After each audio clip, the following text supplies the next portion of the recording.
Hello friends, मैं हूँ काजल और आज मैं एक नई कहानी के साथ आई हूँ।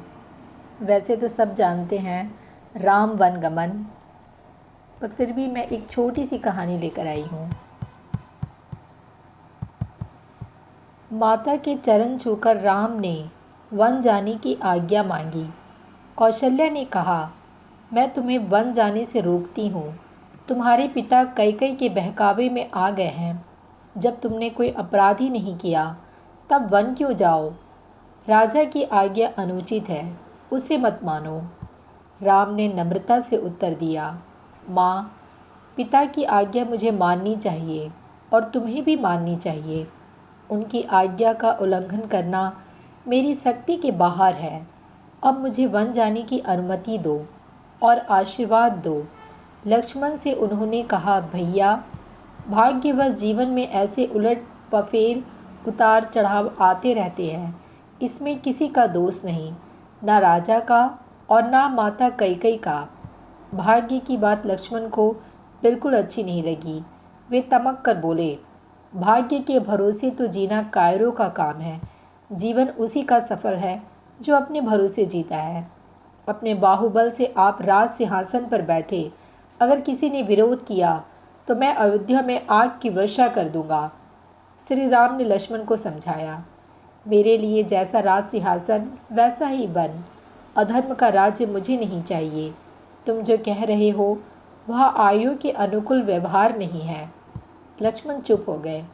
कौशल्या रोकर राम से लिपट गई और कहने लगी, जाते ही हो तो मुझे साथ ले चलो।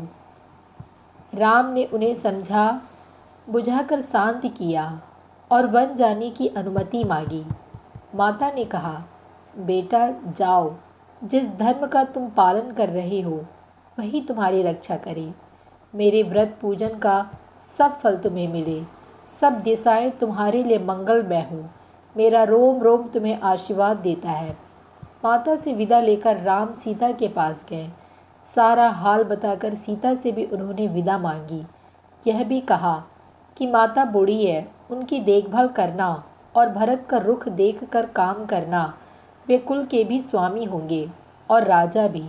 उनके सामने मेरी प्रशंसा भूलकर भी ना करना, क्योंकि प्रभुता वाले लोग अपने सामने दूसरों की प्रशंसा सहन नहीं कर सकते। 14 वर्ष बाद हम तुम फिर मिलेंगे। इस समाचार से सीता व्याकुल हो गई। फिर संभल कर बोली, मुझे छाया की भांति तुम्हारे साथ रहने का पिता से आदेश मिला है। इसे तुम जानते ही हो। मैं भी वन को चलूँगी।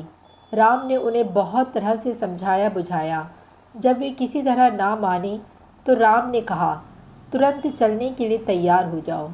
तभी लक्ष्मण भी वहाँ आ गए और उन्होंने भी साथ चलने का आग्रह किया। अंत में राम को उन्हें भी साथ चलने की अनुमति देनी पड़ी। लक्ष्मण से उन्होंने कहा, माता से अनुमति लेकर गुरु वशिष्ठ के घर जाओ। वहाँ से मेरे सुरक्षित दिव्य अस्त्र शस्त्र ले आओ। माता से अनुमति लेकर और गुरु के यहाँ से अस्त्र शस्त्र लेकर लक्ष्मण लौट आए। इधर श्री राम ने अपना और सीता का सारा सामान ब्राह्मणों और सेवकों को बांट दिया। सीता और लक्ष्मण को लेकर वे पिता के पास विदाई के लिए चल दिए। सिय सकूच बस उतरू ना देई, सो सनी तमकी उठी केकई। लोग बिल्कुल बिकल मुरुचित नर नाहु, काह करियु कछ सुझ ना काहू। राम वन गमन का समाचार सारी अयोध्या में फैल चुका था। राम, लक्ष्मण और सीता को कि महल की ओर जाते देखकर नगरवासी दशरथ और कैकई को धिक्कारने लगे।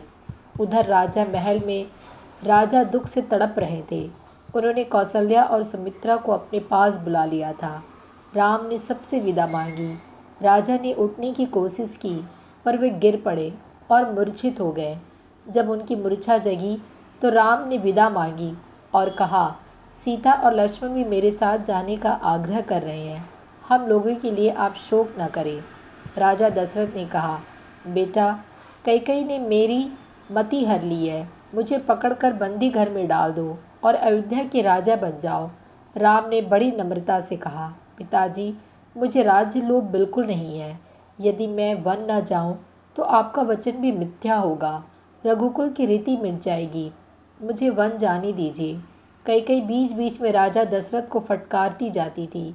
राम को छाती से लगाकर राजा मूर्छित हो गए। इतने में कई वत्कल वस्त्र ले आई और राम से बोली, लो इन्हें पहनकर वन को जाओ। राम ने राजसी वस्त्र उतार दिए और वल्कल वस्त्र पहन लिए। सीता को भी कैकई ने तपस्विनी के वस्त्र दिए। यह देखकर लोग राजा दशरथ और कैकई को तरह तरह से धिक्कारने लगे। सीता से लिपट कर रानियाँ रोने लगी। राजा भी अपना सिर नीचे कर रोने लगे। सुमित्रा ने लक्ष्मण को आशीर्वाद दिया और कहा, सीता राम को ही तुम अपने माता पिता समझना।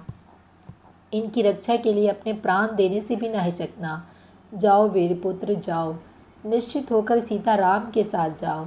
राम ने तब फिर अनुमति मांगी और सीता तथा लक्ष्मण को साथ लेकर वे चल दिए। अंतःपुर की सब स्त्रियां रोती बिलखती उनके पीछे पीछे चली। नगर के द्वार पर सुमत रथ लिए खड़े थे। राम लक्ष्मण और सीता रथ पर चढ़ गए। राम के आदेश से सुमत ने वेग से रथ हाँका। प्रजा और रानियां रथ के पीछे दौड़ने लगी। राम राम मेरे राम, हाँ लक्ष्मण, हाँ सीता की पुकार दसों दिशाओं में फैल गई। अब राजा दशरथ को रक्त की धूल भी दिखाई नहीं देती थी। राजा हताश होकर गिर पड़े। रानियां उन्हें उठाकर कौशल्या के भवन में ले गई। राजा कभी बेसुध हो जाते और कभी राम राम कह चिल्ला उठते। सारी अयोध्या नगरी शोक सागर में डूब गई। घर बाजार और गलियों में सन्नाटा छा गया। मनुष्यों की तो क्या, पशु पक्षियों ने भी खाना पीना छोड़ दिया। उधर नगरवासियों की एक भारी भीड़ रथ के पीछे पीछे दौड़ रही थी। समझाने बुझाने पर भी जब लोग ना लौटे तब राम लक्ष्मण भी रथ से उतरकर उनके साथ पैदल ही चलने लगे। संध्या होते होते वे तमसा नदी के किनारे पहुँचे और उन्होंने वहीं रात बिताने का निश्चय किया। सीता और राम माता पिता की याद करते हुए तृण सैया पर विश्राम करने लगे। कुछ दूर पर लक्ष्मण धनुष बाण लेकर पहरा देने लगे। सुमत भी उनके साथ जा बैठे। थके मांदे प्रवासी घोर निंद्रा में सो गए। पहर रात रहते ही राम उठे और सुमन से बोले, तात, लोगों का कष्ट मुझसे नहीं देखा जाता।